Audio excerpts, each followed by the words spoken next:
Good morning and welcome to The Weekender. I'm Warren and I'm joined by Justin. Hello. Lloyd. Hi there. And the mighty Stu. Hello. We've got a jam-packed episode for you guys this morning. First thing I wanted to chat about was Plast Craft have put out a video about their modular terrain for Infinity. Now I want to chat to you guys about it, but before that, just have a watch of this. Welcome to the database of Hesperia Consulting, the leading company in the real estate business. You have requested information about our temporary modular building system, TME. TME is a complete expansion system that provides the basic elements for any temporary settlement. Simple and double modules, connection walkways, storage and transport containers. The temporary expansion modules are one of the most popular products among our clients.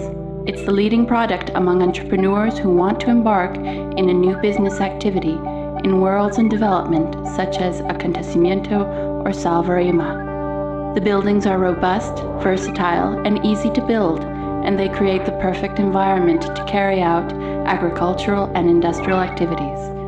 Its module character will make it possible to expand your production, avoiding scalability issues. It is the perfect complement for the expansion of colonial territories. Thank you for searching our database.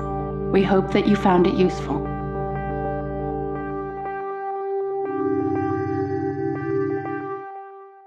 So that's a really cool little video. I really like it. I like the fact that it shows off the modular terrain, but I just thought it was really nice the way it was done in Infinity style. Mentioning as if it was an actual company advert for it. Yeah, I thought it was cool. It sets the scene. Most people doing the terrain just stick a few pictures out and go, there you go. As terrain goes itself, now I'm waiting to get a hold of some of it till we actually see what it's like. But I really like the system. And what I like about the system is there's a simplicity to it, but it's effective. I love the cross bridges and the fact that you can just stack these things, and each one is very simple. It's a cube that you stack, and it has a ramp in, or you can have a bridge across. It's very much it's terrain for the gamer, really. Yeah. It's not really terrain for the collector, but for the gamer, it really is just put this down and get going. Other people might disagree, but the likes of the bridges and things, they're literally just set on. There you go. There's no difficulty to it. You put one building here, you put one building there, you cross bridge. Yeah, but the one thing I like about the bridges is you can actually have them linked in with another block that you're walking into. You have your block, you have your bridge, and then your block sits on top of it and integrates the bridge, links the bridge. So you can walk into a door on your next level. So it's not just, oh look, there's a bridge across the top. So it doesn't just sit on top all the time then? No, it can be in midsection, so you'd actually do multiple levels like that. Yeah. Which would be quite cool. But you nailed a point there, Lloyd, which I think is very important. You have terrain for collectors. Yeah. And a great example of that is the stuff from, they call tabletop art. Yeah, the big Wizard's Towers. The Wizard's Tower, where that terrain, they model that brick by brick, and then it's cast in resin. Oh no, that just looks beautiful. It's tabletop world. Well, we'll bring the name of that up. But that's kind of like at the collector's end, where you're paying. They're great value for money for what they are, but you're paying for that. You get what you pay for. Definitely. They come with loads and loads of bits like tables and barrels and all the stuff that you would need to deck the whole thing out. But a club wouldn't put that in and have people playing on that every day. No, because you would be cringing on, oh my God, they're about to break it. Well, yeah, like. We enjoy building terrain. We're not even that precious about terrain. However, I've had moments where I've seen a piece of lovely terrain and I'm going, oh, there's a chip in it. There's a chip in it. Did you just do that? Did you just spill your Coke on that terrain? There's also that area where people that haven't built the terrain themselves, best will in the world, they have less respect for it because they haven't put the hours in. I mean, downstairs in the gaming hall, I've seen people put bags on top of tables, and I know that guys have spent maybe 3-4 hours flocking it and getting it all just right. Somebody just chucks a gaming bag down on top of it. So My main point is, though, you will still appreciate your terrain, right? You'll get your terrain, you'll paint it up. Yeah. And you've invested time in it. That's your terrain. You want to keep it in mint condition. What I mean by it's it's not for the collector. I mean, it's not footery to put together. You plop, plop, click, plop, plop, click, and you're up and playing. Quick for getting a game. The other stuff about this is the other type of terrain that we have at the moment is the stuff, the MDF laser cut, right? And the laser cut stuff, it can be a little bit, we use the word footery, fiddly. In putting together, where you've got lots and lots of girders and things like that, and it's been a bit fragile. Like we've built a lot of it for the Infinity board that we've done. Yeah, I can't count the number. And there's lots of little breaks and cracks and things. Is there lots of bits behind you? Yeah, there are indeed. You know, it's on the whole, it's been fantastic and it's held up really, really well. But there are lots of little breaks and cracks. And what I'm interested about this plastic stuff is, will it have a bit more resilience to it, you know, than the MDF? It's less segments, isn't it? Yes, it should be less. It should. Plastic by its nature is less inclined to snap, and will bend. You know, it'll bend and warp. Quicker than it will. That's true. It's To true. be fair, it depends on the type of plastic. Yeah. Obviously, acrylic is going to snap, but this kind of plastic. If you push the MDF at all beyond its stress point, it will just snap. It will. And MDF doesn't snap in a way that, because MDF is built of layers, when MDF snaps, it kind of snaps in a really horrible way that's quite difficult to actually put it You all try back to push together. it back together. It's Got like all the fibers pull it out. Yeah, it goes like that. Yeah. And then you're kind of having to try and put everything It's like back snapping together. a lolly stick in half. Yeah. Something like that. Trying to It's put the stick not back so together. easy to put it back. For me, it was whenever I was building the catwalks, whenever I was trying to put the legs to the actual platform. Yeah. If you put a little bit too much pressure, it could screw up. Yeah, so it was something you had to be careful. But this of. stuff here, you know, with it being plastic, should be a bit more resilient. So, you know, from until I see it, you know, we'll not know for sure. But based on what I've seen so far of the kind of the plastics and stuff that they use, and from the video and the photographs and things that I've seen, I like the modularness of it. It looks like it's quick to put together. There's plenty of opportunity for painting opportunities and things with it to make it really, really cool. Like this stuff sprayed black, hit with dry brushing of metallic, and it's you're into something pretty hardcore here. Although it does come, it is white to begin with. It is white to begin with. Which means if you want to go down that infinity white look, you just paint little bits in like they've got on their website. Exactly. You just pick parts of it. I would be tempted, if it were me, to actually mask it off using good thick masking tape, and then just hitting it with a spray can probably from the army painter range, because that army painter stuff, when it goes on, it's really difficult to take off again. So. Problem with go on, so what you were saying. This is the sort of stuff though that could look really, really hot if you were good with an airbrush. Do you know that technique they've been doing? You see it on a lot of the MDF where they make it look shiny because they know how to paint it, but I'm not sure how That kind of non-metallic metal type. Where it suddenly looks really more, it's not as flat looking anymore. It just starts to pop at you. Yeah, but even if you wanted to take this the other direction and actually really grime it up, you know, it would take washes and stuff really well from the look of the pictures and stuff. Once that has a base coat on it, I wouldn't be too quick to paint directly onto the plastic. If I'm fair. I'm not entirely convinced, because the washes and things, will washes sit on plastic? What is it, plastic card? Will they sit on it? Once you have your base coat on, I would always undercoat plastic anyway. Some of the weathering type pigments and whatnot out there may well stick. You know, the stuff from Model Mates might work quite well. Secret Weapon, but you know, that's a case of try it and see. I also get the feeling that yes, there's detail on this, but maybe the depth to which the detail's been cut into isn't quite as much as the MDF stuff. The thing about this is, right, you know, we had talked about using airbrushing techniques and things to make it 3D. Or to give it more kind of a three-dimensional feeling. It's terrain. It's very 3D anyway. Oh, it is, especially once you start blocking them on top of each other. Utilizing the modular system. Which is where its appeal. Its appeal is it's a modular system. Gamers can whack it on the table and get great games going. Yeah. And the other thing they've done is they've actually tied the size of some of the bits of terrain, like their generators and stuff. Specifically, it says on the website, this is the correct size for such and such a mission. Yes. Yeah. In Infinity. So it is official Infinity terrain. It's backed and supported by the guys from Corvus Belli. So that's because Infinity, unlike some, I mean, it's true for skirmish games. Skirmish games require terrain. Warhammer 40,000, Warhammer, something like that, where you can, very limited way, but you can get away with a kind of a game if you just have a big flat table, like a bit of green cloth or whatever, and a couple of bits on a couple of books. With Infinity, the more terrain you have, the more elevation and things like that you have, the better the game you're going to get out of it. Infinity, if you just put your two Infinity teams, one on either side of an empty table, and had a go, pop. You're dead turn one. it would be turn one because you both get to shoot each other, and there'd be not a lot left. There would probably be nothing left because snipers in Infinity are so powerful. So terrain in Infinity is all about, well, it's about two things. It's about nullifying snipers so that snipers have limited arcs of fire, and secondly, Infinity's not about your turn. It's about the ARO.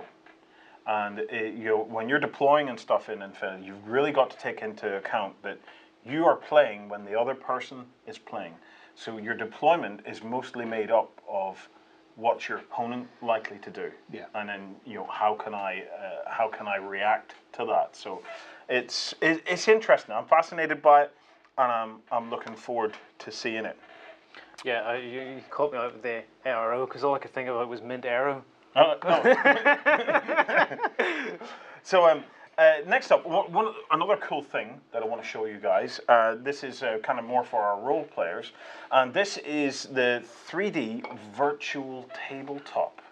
Right, this is made by some guys in New Zealand, and what it is, it's an iPad app that Android as well. Android iPhone. And Windows and iPhone. And it basically allows you to have a virtual dungeon or a virtual play area, and you can load in images of your characters. Yeah, and it does this great thing where it cuts them out. So. Yeah, it comes with about, I don't know, X amount of images of characters in it, and it comes with its own dungeons and stuff preloaded. I think it's 12 or something like that. There's 400 dungeon creatures or something. But the cool thing they've done is, in some of the first videos you'll watch, you maybe see them, the cutouts are literally sort of squares, rectangles. Yes. But they've improved that. You would have imported a picture of a dragon, and it would have just had this big white rectangle with a dragon in it, which, to be fair, but what have they done? They've improved it. They've worked at it, and now you can go onto any website. In the videos it shows him going onto the Pathfinder website, and he's looking at a cool bit of art and going, that's my new Explorer. He saves it to his iPad, he imports it into the app. It knows where the edges of the images is, don't know how, but then it just pops them out into a little white silhouetted version, and then puts that on the base. And the white tracks around the image and gives you this really nice kind of a cutout. Now it is and it gives it some depth as well. Yeah, he's got it set up. Gives it a wee bit of depth. It is standees on bases, but the idea is that you and your mates could be playing via Skype, for example. And what happens is all these devices all hook into a server. So if you're playing on PC, I'm playing on iPad, he's playing on, say, iPhone, and I'm playing with myself. And Justin's playing with himself. Sorry, I couldn't resist. You got there before me. Yeah. What happens is, say, Stu, you are DMing the whole thing, okay? All our devices all hook in, and then what you do on screen then reflects back to us. So we could all be anywhere. And the beauty of the likes of the iPad is that Skype will happily run in the background on the iPad. And you can have a conversation with the people while you're actually using the app.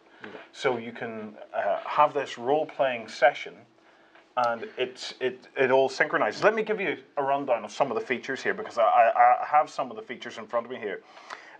Map and miniature searching and organizing. So you can search and organize for the miniatures and whatnot you need. So if you wanted that peculiar miniature stunted purple worm with an eye in its arse, you could find it. Fantastic. And bring it up, because we always know we need one at some point. Loading and saving of scenarios and encounters. Very important, so you set it all up in advance and you have Which it is saved great. and bring it up. Because in a normal session, you know, it's the end of the night. You all have to go. Well, you know, and he's packed up or something. Yeah. This You could just say, let's pick it up again this time tomorrow evening. Yeah. Yeah. You just save it. One of my favorite, hidden miniatures. So as the DM or whatnot, you can hide things in particular places and have them switched off. And then as you're playing the game, so you can set up a trap where monster will just appear. Yeah, well, this Very is what I was thinking. You know, because you could just import pictures of chests of gold and stuff as well, in exactly the same way as the characters. I do have a lot of images of chests at home. So that's good. Yes. What type? Well, it's a purple one-eyed Double chest. Condition markers, so you can put condition markers where the characters are poisoned, bloodied, or stunned. Guest accounts, so you don't have to go through the whole process of loading somebody up to be able to get them into the game quickly and then boot them out, I suppose. Web browser based, that's all the features so far that have been unlocked in the Kickstarter. They've got this great kind of stretch goals kind of working its way through a dungeon passage. The prime goal of the Kickstarter is to unlock. They need is $5,000 to buy this, to license a software called Unity. Yes. Otherwise, this getting iPads and stuff to talk to each other.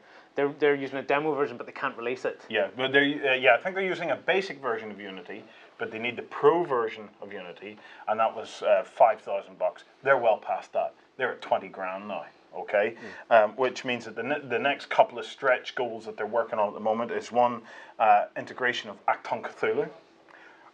Cool. Really cool. Always a laugh. So we're going to get our Nazis in there. We're going to get, we could get a Justin miniature, a Warren miniature, a Lloyd miniature, a Stu mini in there. But unlike people before them, they seem to have where they're going mapped out in their mind. Right? There's this urge to jump onto an iPad and go, oh, we'll have animated characters and we'll have this and that. No, it doesn't feel like a tabletop game at that point. Yep. As it stands, Warren's talked about playing in different locations. I can see a lot of guys sitting around the same table, each with their own iPad, and rolling dice in the middle of the table, and passing bits of gold and stuff around the table. That hybrid play mode. Do you know what else could be in the middle of the table? Snacks. Food. Food could be in the middle of the table. Whereas the likes of, I can't even remember the name of them now. They went bust.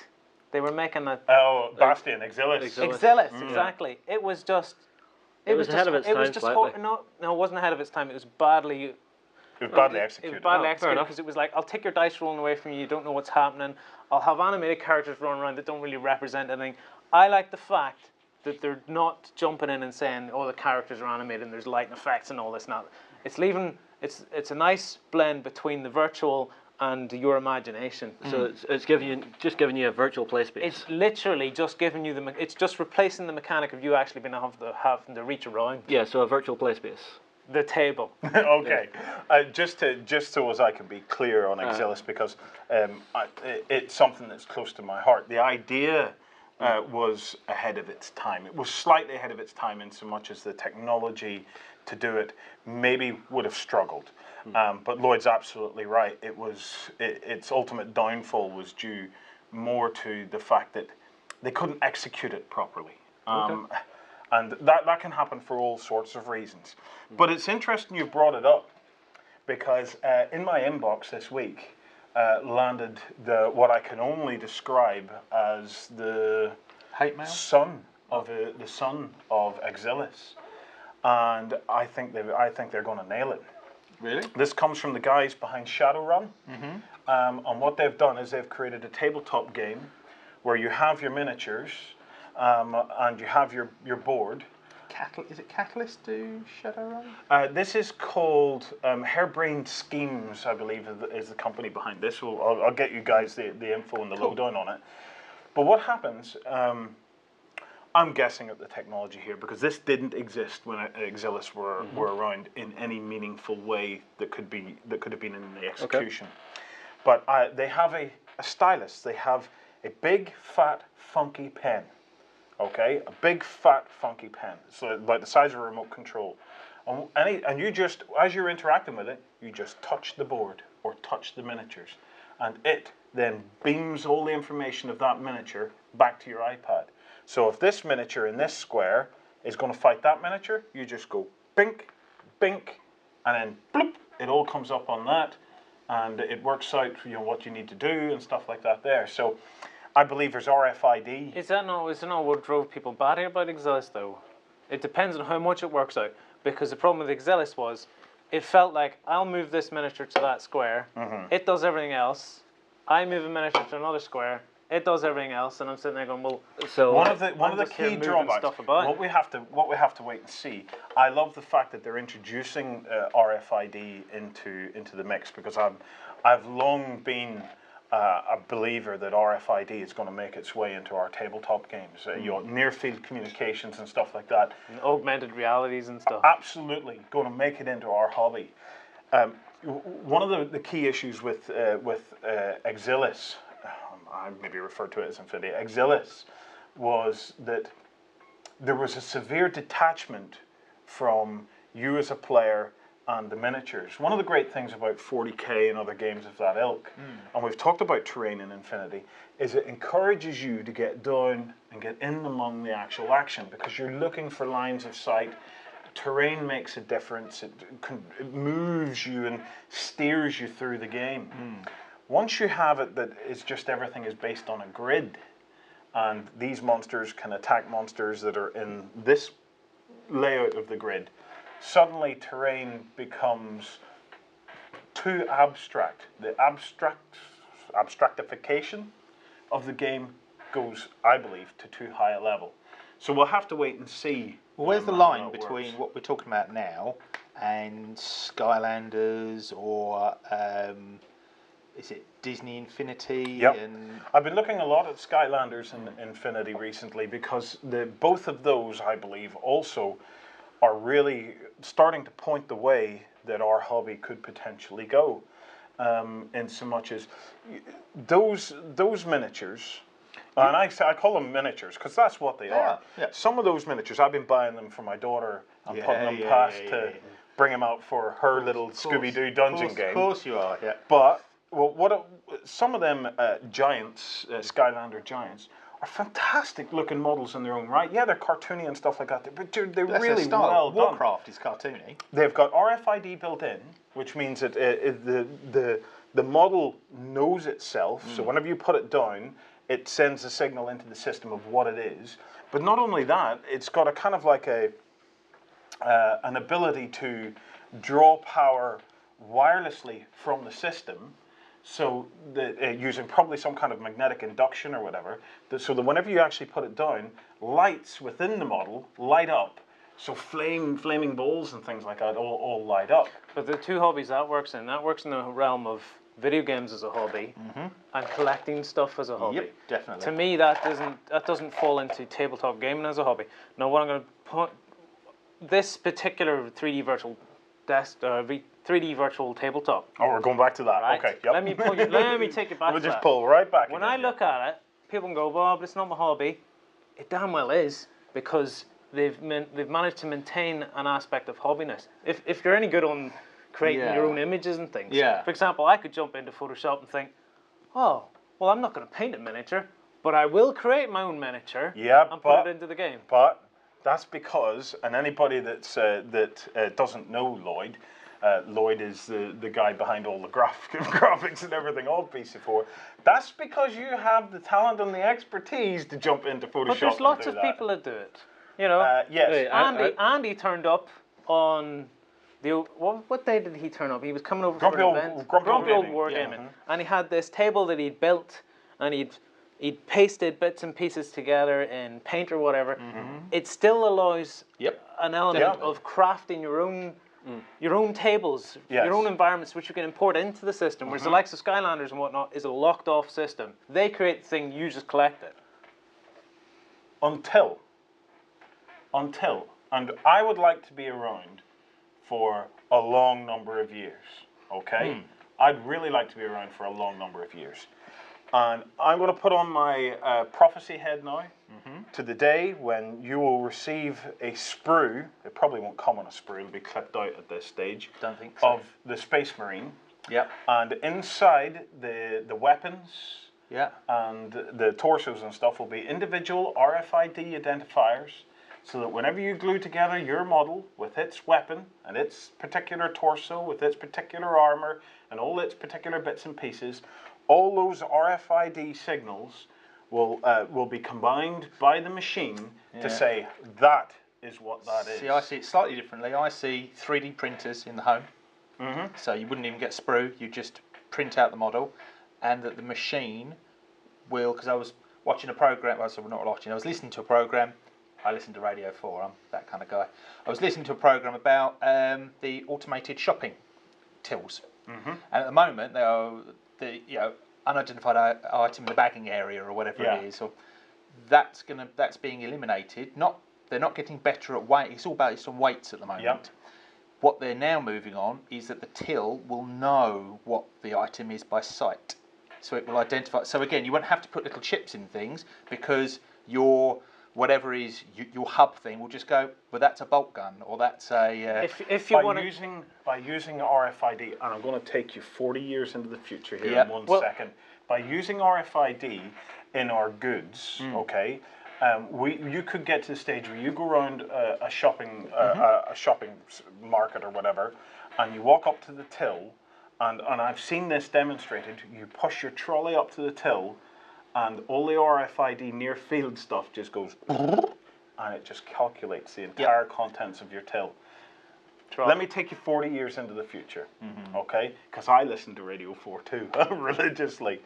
The next 20 years is going to be incredible in terms of all the various directions that innovation and stuff is going to take us, okay? But one of the key kind of research areas that's kind of bubbling under the surface is nanotechnology. And that is the thing that's going to change everything for us. What we'll be looking at is like Star Trek replicators, but they'll be called nano factories. And these are they'll probably be called something how many years in the future are we talking? 40 years. I could probably accept it if it's 40 years in the future. 40 years in the future, we will have what are called nano factories. I love the way he says we. We're all going to be dead by then. I'm not going to be dead. I'm not going to be dead in 40 years. No harm to you. I'm going to be putting myself in the nano factory to try and get repaired. All right. Save me, little ones! Ah! So what the nano factory will basically be able to do is you will be able to fill it with some dirt and some kind of petroleum, because it's full of carbon and stuff like that. Some water. Basically, that's your raw materials. Because it'll be able to pull everything that it needs to create anything. So if you need to create gold, the nano factory will create gold. If you need to create steak, the nano factory will create steak. The economy of 2/3 of the planet's obliterated in one click of a button. You've nailed it. There won't be an economy. More than 40 years then. No, there will be no economy. More than 40 years. When you've reached the stage where you are no longer limited by resource, everything we have to do with economy, there'll be no government, because there's no requirement for government. More than 40 years. Let me put a pin in it. You will need quite a few generations to die off. What you are, then you're absolutely right. Imagination has never been the limiting factor, and technology doesn't really have a limiting factor. If you think about go back 40 years, personal shoppers. So in other words, if you were wealthy enough or whatever, you would have somebody who'd shop for you. And then you jump that forward a bit, and then to now where you can shop online. Somebody's still physically going to pick up your goods and things. Yes. Or else when you did like your vision of the future in the 80s, they'd envisage a future of now, and they'd have like the little robots on tracks that would go around with a little camera, and you'd be able to walk around the supermarket. It's all still limited by imagination, based on the perception of the people at the time. I think the biggest limiting factor in all these things is, in that supermarket example, there is no physical supermarket. Nothing's physical. It should all just be digital. It's an imaginary supermarket, and you are just going around it with an imaginary avatar, picking whatever you need. There doesn't have to be anything physical. And I think the limiting factor we get in these things is us. It's not the technology. It's not the imagination. It's nothing else. It's the people behind it. And without getting too philosophical now, that's why communism failed. That's why, because it's the system. There wasn't necessarily anything wrong with the principle of it. It's the actual people who have to live and work and operate within the principles themselves. They can't. You can eliminate the economy, the need for resources, but the human need to have ownership of something, or be better than somebody else, or be the top dog, or grind somebody else down, or compete with somebody, that you can't replace. So And you know what? if I'm going to I sum up, completely disagree. So, no, you're right, but this is about a technology that's so disruptive. Yep. This is about a technology that disrupts the very fabric of everything we have. Governments are there to redistribute wealth. Yep. Wars are there to capture resource. All of this stuff becomes completely unnecessary from the point where we have unlimited volumes of everything that we need. but what are we saying here? Are we saying 3D virtual desk or tabletop, cool app, shame it can't replicate gold? No, what we're saying Shame it can't give us world peace. 40 years from now, we'll all move out of the cities. Because there'll be no need. Cities were there to bring us all together, to make it easier for us all to work together in factories. But we don't need them now. I don't disagree with the principles of what you're saying. I just think that the time scale is going to be so rather than okay. I want it to happen in my lifetime. I want to see complete world disruption. Can I ask one question? Are we maybe bogging down a little bit here away from wargaming? I tried to sum it up. Complete deep discussions of the human condition. This might be something to leave to a later date. No. So the structures, right? The structures within our lives today. Yeah. So much of what we've got, and this is in all sorts of ways, but so much of what we do today is actually a remnant of a necessity we had before that we just do it that way because we've gotten used to things being that. The problem is our core necessity hasn't changed. We have been resource limited from the dawn of time. Yes. What we're talking about is a quantum shift in that. When at the point where we are no longer resource limited, okay. While there's resource limitations there, we will always have these. There'll always be limitations to resource. But there will be Where's the oil coming from for your perpetual motion machine or whatever it is that you're creating? I have a replicator. I have a replicator in my house. Yep. You have a replicator in your house. Yep. You have a replicator. You have a replicator. Everybody has a replicator. Yes. What the hell sort of sky-high electric bill is the country going to have? It won't matter. Where's the electric come from? Make electricity. Solar. We have unlimited. There is unlimited energy. Actually, we discussed this. Here we go again. We discussed this. Remember, I said we were talking about Fukushima. Yes. Maybe beat that because I don't know if I said that no. right. No, it's all right. Remember we were talking about fuck, not Remember? Thanks, There you dude. go. We were talking about it, and I said, why don't they just build all these nuclear plants off in the Arctic? Yeah. Way. And you said because they couldn't transport the power. Yes. With superconductors, they bloody well can. Yes, once we get superconductors, that, they could, yeah. We'll move. We'll come back to this in every episode of the Weekender from now on. But yeah, it'll be interesting. What has it got to do with gaming? In 40 years' time, all we will have to do is game, because everything else will be done for us. How boring. I think it would be brilliant. I hope we do not get to a point in my lifetime, or my children's lifetime, or my children's lifetime, where actually there is the no more entirety challenge of to life. human existence is just about playing games. Well, when I say playing games can be exploring the universe, exploring the galaxies. From the comfort of your own... Star Trek. No, not from the comfort. It becomes Wall-E. So we go we're all these everywhere. amorphous blobs, just sitting in chairs, virtually doing everything by probe I'm hoping and drone. that my son's will first one has a son, will be but not a Jean-Luc daughter. Picard, actually, on board the USS Warren of Beasts of War. You need to get a bit more French then.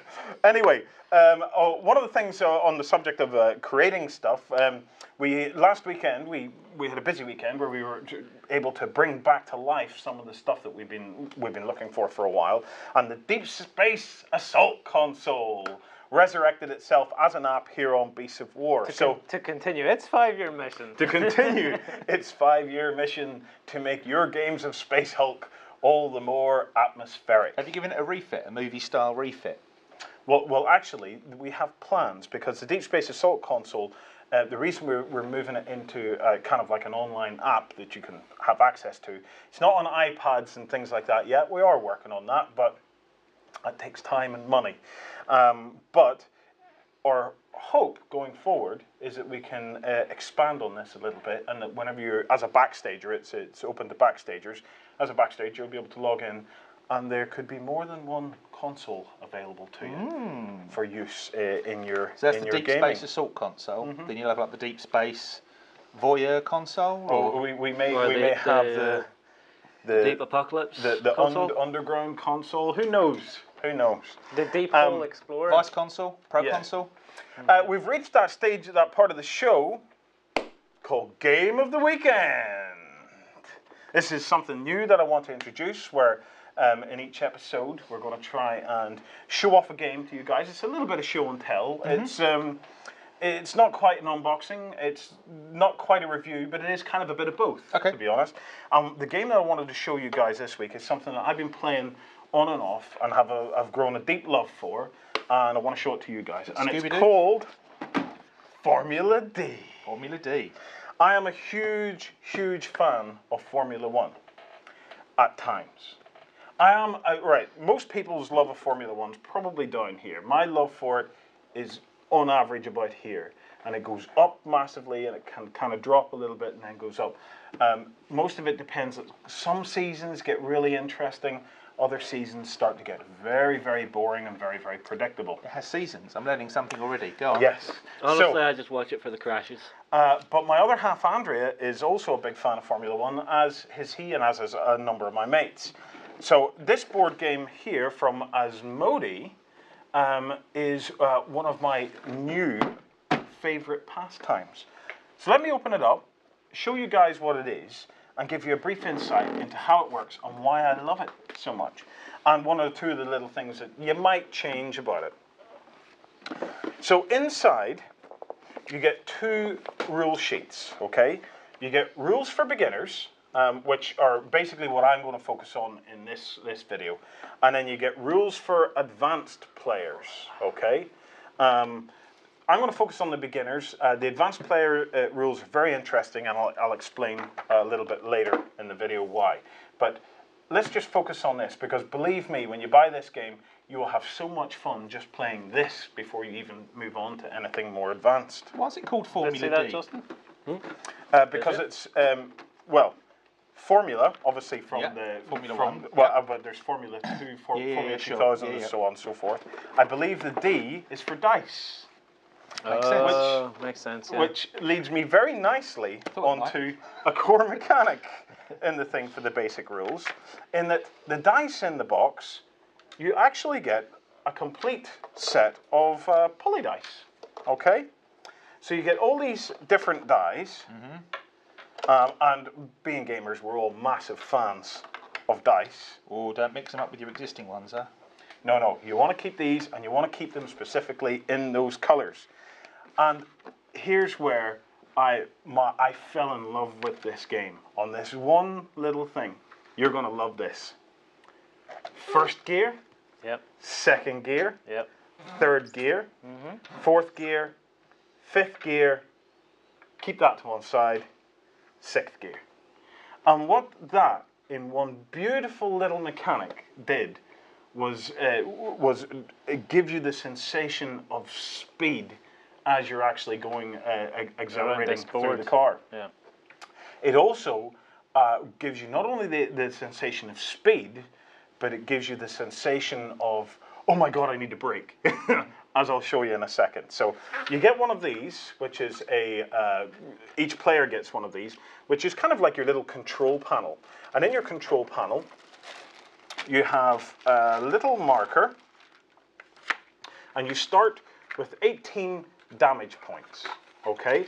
And then as you work through and either crash into an opponent or try to brake too hard and use up part of your brakes, because remember, driving a Formula One car or any car, every mile you do, everything you do is deteriorating the car. It's using up the brakes, using up the tires, using up everything.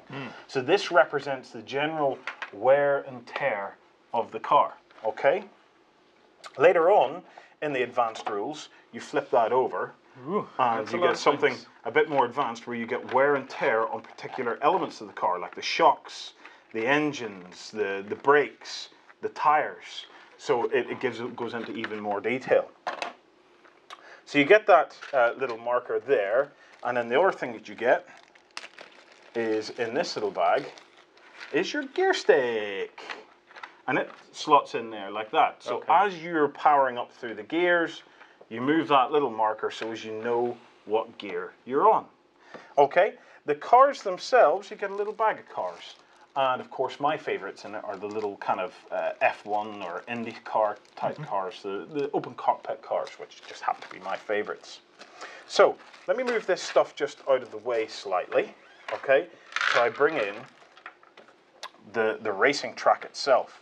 So the racing track is double-sided. On one side, you get this beautiful representation of Monaco. So this is a really nice representation of the track at Monte Carlo, which is kind of the jewel in the crown of Formula One tracks. And it comes in 2 boards, and it links together beautifully like that. Here are your corners. Okay, so you have your little car, and this is where the dynamic gets very, very interesting. Basically, depending on what gear you're in, so if you're in first gear, you're rolling this little yellow die, okay? In which case, you always take the numbers at the top, which is a 1, you would get to move 1 square. So that's going quite slow. If, however, by this stage you were in your top gear, which is, you're about to die. Excuse the pun, that's it's a, what is that? D30? D30, but the numbers actually start from 21 to 30, okay? So your minimum, so you can't go slow. Yeah, you can't go slow. Your minimum is you are going to go 21 spaces. When you first put that out, that's what I thought. Well, you could roll a 1, all right, you can't. No, you can't. In this case, I'd go 29, okay? And die. You would die, You would die, because... It doesn't help that you're going around the course backwards. Well, no, you can go whatever direction you want on a course. Well, okay, you'll want to go this way. You'll want to go this way. Damn you. So, up here, you have some little numbers. The 1 that's the number of times your car has to stop in the corner. And that stop in the corner represents you being able to go through the corner at control, okay? If you don't stop going through a corner that has 1... What do you mean stop? Stop or slow down? You have to basically... End your move. You end your move in the corner. So at this point here, you would try to stop, say there, okay? And then start your move again and you can come out. If you don't, and you go all the way through a corner that has a value of 1, you take 1 damage point for each square that you go beyond it. But does that mean I can stop like there and not take any? Exactly. Okay. But assuming that you have to move the full distance. You have to move the full distance of the dice. You could try to break, but for each square that you're trying to break, you're also going to take 1 point of damage. So you may as well just push on through. If not in all cases though, because over here. Let's take this one, for example. Here, you'll see a 3 for this corner here. If you go through that in one go, your game's over. If you go through that in 2 goes, you take points of damage for each turn, okay?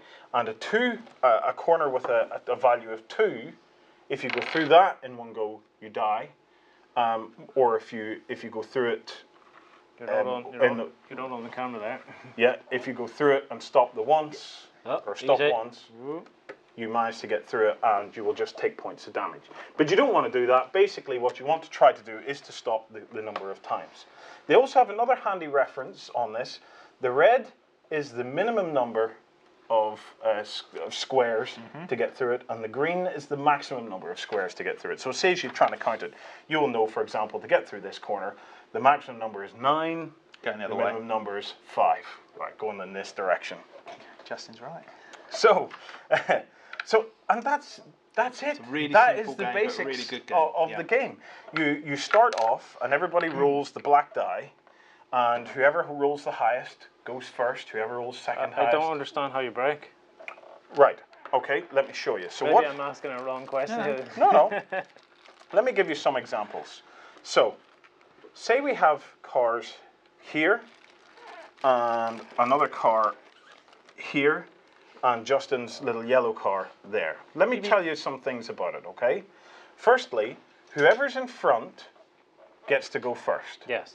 Okay? Okay. So if during this turn I manage to pass you, when it comes to the next turn, I would be going first. As long as you haven't passed again. Yeah, so it's whoever's at the front goes first. There are rules to sort out who goes first if it's a tie and stuff like that. That's all in the rules, and it's very straightforward. What you do is every turn you decide whether you're going to go up a gear or down a gear. So as you're coming through here, if you're in this spot over here, let me get the wee yellow car for example, it's easier to see. If you're in this spot here, you would definitely want to try to go up the gears. So if you were in, by this stage you're probably in second gear, okay? It's coming to this turn, you'll no doubt definitely want to go up into third gear, which maybe gets you to there, and then in your next turn you'll probably want to go up to fourth gear, which could get you to there. At this point though, you'll want to start thinking carefully about what you want to do. Yeah, bring yourself because back down in gears. if you go up a gear again, 11, it'll take you through and you'll have no problem, you'll end up there, but you're in a very high gear to try and negotiate this part of the You can only turn. go up and down one gear, can't you? You can only go up and down one gear. You can't block change up, okay? Because cars don't work that way. Because you're trying to build acceleration, you can only go up one gear at a time. Yeah. If you find yourself in a very high gear, just because you haven't thought through exactly what you're doing, you can block change down 2 gears or even 3 gears, but you have to take a point of damage for every drop gear that you're bypassing. Right, so there's no brake mechanism, it's just up and down the gears mechanism. It's all about managing your gears and stuff like that, and that's how you go fast and you go slow. There are rules in the game for pit stops. They're very basic rules for pit stops, but the idea is if you want to play multiple laps, because believe me, you will be racking up these damage points as you go along. And if you're kind of wise, my kind of tactic is I kind of take it easy, run the first half of the track, and then I just go for it, run the second half of the track, and I burn through my damage points. You've got a wreck that crosses the finish line, but... Does each car have its own particular pit then? Or no, you can, the basically, as you go through the pit lane, okay, you basically go back to 18. It's as if your car's been fully repaired. Yeah. But you cannot overtake somebody in the pit lane. And there's no speed limits in the pit lane in the basic games. You just use whatever gear that you're in. But you can't go past whoever's in the front. So if he's in a low gear, so it's working a his way single through, lane of traffic. yeah, you will end up stuck behind him. You can only go up as far as they go. Now, right, so it can be beneficial to think, oh, I'll not go into the pits then. yes, I don't want to get stuck in a queue. because if you bypass the pits and you take more care with your car, you can go whipping around. So the games that I've played a couple of games where it's just been one lap. And one lap is a lot of fun, and it's a great way to start to play the game. Myself and Andrea play a single lap, and it starts out interesting as you're getting used to it, because believe me, it doesn't matter for us how much care and attention we were thinking about the gears. You get carried away with the speed, and you always end up coming up to a corner going, oh, I'm too fast for the corner, I need to slow down. That one lap is manic, and it's a lot of fun. However, if you want a more tactical game where you're trying to conserve your damage points and things like that, I'd highly recommend going for the likes of 3 laps or even 4 laps, something like that. Or if you want to while the evening away, because it is a lot of fun, it doesn't feel repetitive, and there are other little bits and pieces of rules and You can stuff get you can expansion boards and things. You Different do. courses, different... Lots and lots of different courses for it, and there's courses that are represented on a lot of the key kind of F1 tracks and stuff that are out there. But I just want to, that's the basic game. That's what I wanted to show you guys for the weekend. So if you happen to have a store nearby that has a copy of this, you know, a thumbs up on this game. It really is good. But I just want to quickly show you just something else about where it goes. On the other side is another track. Now, at its most basic, you could quite happily run that as a kind of a Need for Speed or a street racing kind of track. Or you could run that as a kind of like a nighttime Singapore type F1 track, which is probably what I would do with my mates, because I'm more into the Formula 1 style of racing than I am of others. But in the advanced rules, it's kind of it takes you into things like car chases, and as you're going past, you know, people can be shooting at you out of windows and things like that. Police there. down So, here as well. Yeah, it's all kinds of really, really cool Is rules this a lit to add segment to of it. the track, or just a dangerous segment, or? It depends. It depends on the game that you play That's within kinda the cool. advanced rules. So if you want to play something that's a bit more action, It's a very different type of game. yeah, it's a completely different game. In that one box, it has something that's more technical if you want to play it, so if you want to conserve engines and things like that there, or something that's kind of even more arcadey than that. So that let's go, Mr. Driver type thing, and it's I just think it's such a lovely experience. Was that Outrun? What was that from? Yeah, no, it was Crazy Taxi. Crazy Taxi. That was it. Yeah. Okay. So, but for me, I have to congratulate the developers of this game, because for me, the game was sold the moment I saw that. The moment I realized that they had simulated the gears with poly dice, that was it for me. I was like, oh, that is just beautiful. I just think it's a lovely, lovely mechanic. And sometimes it just takes a little mechanic like that for you to fall in love with something. So It is sweet because you were able to explain that to me within 5 minutes. yeah, it's probably been longer than 5 No, minutes. but we started yeah. going, you explained, you sat them out and went, there's your gears. Oh, right, yeah. And I went, oh, I immediately understand how you go fast in this game. Yeah. I didn't know how we slowed down because The thing we is, need we could all play a game of this now, and actually there'll only be a few tweaks here and extra there, bits yeah. of rules to add, and we could play it. Yeah, that's the basics of it, and the basics are a lot of fun. And you know, and in terms of game for the weekend, you know, that's what I'm going to try and do. Is, you know, it won't be just me; it'll be these guys as well.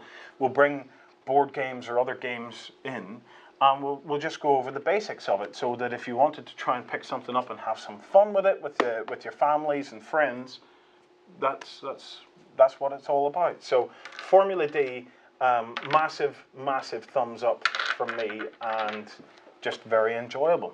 And you can watch this being played online. Yes, our buddy Will at Geek and Sundry has a video all about this, so we can get a link in here over to that, so people can actually see it being played. So it is that good. Okay, in XLBS, if you join us, we're going to be doing another one of these. We're doing a double, kind of like a bonus game for the weekend, where Justin is going to take us through Firefly as well. So if you're not a Backstager yet, it's a good opportunity to become one. Not only are you supporting Beasts of War and everything that we're trying to do, but you get to watch this man explain how to play a game in 3.5 minutes. Alright, it'll be more like 15 minutes. And him trying to take the piss out of me while trying to do it, going, no, I don't understand that. No, explain that again. More detail. We will see. Let's not talk about replicating gold, though. Yeah, let's not talk about the human condition as well. Okay, to round out this show, I have a couple of quick things that I want to talk about. One is the return of GameScape. While I'm on the subject of Backstage, GameScape, the creation of the forest board, is now being put back onto Backstage. We call it forest board because we've got tons of trees we can put on it. It's anywhere between a hill and a forest board, depending on how we lay it out. Yeah. That's the great thing about that board. We found the original footage, so we've been reconstructing the project. So basically, it'll probably be once every 4 weeks or so we get an episode of it back up. We are going to record the final episode of it because we have other bits and pieces we want to show you about that board. And then we're moving on to the next one, and we're going to try and keep them up, because gaming tables for me, I say maybe for you as well, it's been one of our favorite aspects of the hobby. You can't go wrong. It's not like you sit down and someone pulls you up for, no, that's not the right rule or anything like that. That's the part of the hobby. You can do whatever the heck you want, and you're never wrong. People may not like what you've made, but for yourself, you're never wrong. You're just doing what you like. And it allows you right. Here's what we have learned. Some of the things that we have learned over the last few years of making stuff. That it'll take longer than 40 years to get a replicator that makes gold. All right, let's not degenerate into this again. I would like to get some sleep this evening. Some golden rules. Golden rule number 1, roll up your sleeves and get stuck in. Okay? There's no point in procrastinating about it. Just get stuck in. Number 2, gather together whatever scrap wood and stuff you have and use that. Because we used to buy fresh pieces of wood and things like that for it. That's mad, because for the money for fresh wood, you could buy a rubber battleboard and save yourself loads of trouble. So yeah, that's mental. Well, what we found was that by the time we'd covered everything, all the fresh materials and things that we had been using for it, we were thinking, well, hang on a second, you don't see any of it. You know, we could have probably just used scraps and things like that. The thing was, we were trying to plan ahead what we were going to do. Yeah. Because we were going to film it. And whereas if you're making it at home, you can very much bodge. We were also trying to do it in such a way as that we could show you guys a parts list. So if you wanted to replicate what we were trying to do, you could go out and do it. How much would all the timber and because that's got to be quite expensive these days, I would have thought. It's no timber. You know, you could get an 8x4 sheet for about maybe 10 quid, 15 That's not too pounds. bad, then. That's cheaper So than I an thought. 8x4 I don't think you've been to B&Q recently. I was there at the weekend. You're forgetting B&Q England. No, I was in B&Q England recently. So we do have trees over here, Justin. No, but it's more expensive. It certainly isn't that cheap. It's in not home more base. expensive over here. I don't think it I was is. in home base and it was nothing like that. I want to check my mic here. Is it okay? Yes, or is it's it, fine. I keep thinking it's slipped down into my shirt. Yeah. Oh, sorry, that's probably because I'm tramping on the cable. Standing on the wire here. So the other things is, and this is one that's only come to us recently thanks to our good friend Andy Finch. If you need brown paint, don't buy it. Just get all the other paint that you have lying around and mix it together. And it'll always go brown. Do you know what? We already knew that. Yes. Right? Not quite, because if I mix black and white, that's grey. We already knew that. No, but if you mix a whole lot of different stuff together. Yeah, we already knew that. But because we weren't trying to make brown paint at the time, it never occurred to us, oh, that's really useful. We were just frustrated that everything was brown. Bloody brown again. Everything going brown. That's fine, assuming you always are comfortable with different shades of brown. Yes, but I will, in most instances. Because if you run out of paint, and you've got to, all right, but when you're dealing, yes, but when you're dealing with cans of household emulsion, the volume of paint you're going to get when you mix all that, you're going to end up with maybe 5 litres of the stuff.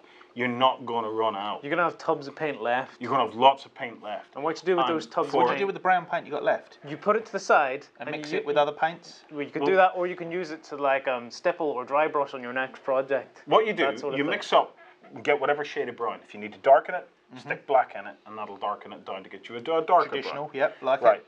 There's your core paint, okay? You use that on your project. Now, your project, like we do single 8x4 boards. Yep. But the first board that we made was like 24 feet long, okay? So 5 litres of paint. We weren't making up for anything. Yeah, but it's because that was a 24-foot long modular board where all the boards all rotated. But we're going to come out with a series Where did you on build it? In a modular hangar? boards. No, we built it in the garage in segments and then constructed it all together for an Apocalypse game before we knew how to play Apocalypse. So some pod's playing Apocalypse out in the rain because he's outside of the garage, whereas everybody else is indoors. You're right over there. Oh yeah, fine man. This is the desert board, which you might see in some of the videos. I don't think it's been in so many videos some of the older recently. ones that I've been in. So, but you've got that dark brown, okay? When you're finished all the dark brown, add a bit of white or yellow to it to lighten it up, and then use that to dry brush. Cool. And then when you're finished with that, add some white to it, and then mix that up, and then use that for your final highlight dry brush. Wicked. So you've got the one can of paint. You've used the dark brown, which is taking it to there. You've added white, which is taking it back up to there. You've used that, it's taking it down to there. You've added yellow or white again to it, which is taking it back up to there. So that one can has done the entire project. And just work on the projects. And if you've got something at the end, you know, it's entirely up to yourself what you do. But ways we've used paint, we obviously use it, you know, to paint on. We mix paint with sprackle to give us coloured sprackle. We call it Magimix in the videos and stuff like that. You can mix paint with PVA, which will give you a kind of like a coloured PVA and stuff like that that you can use on the tables. There's a lot of flexibility of what Copy you can decks, do by the with way. it. I don't know if you guys have. You must have copy decks out. I don't know what a Never heard of Copy decks. Copy decks. It's like it's a glue, but it comes in a pot with a really thick brush. But when it dries, it's like it's almost like a rubbery glue. So what you can do, I made a Tyranid hive ship, the inside of a Tyranid hive ship.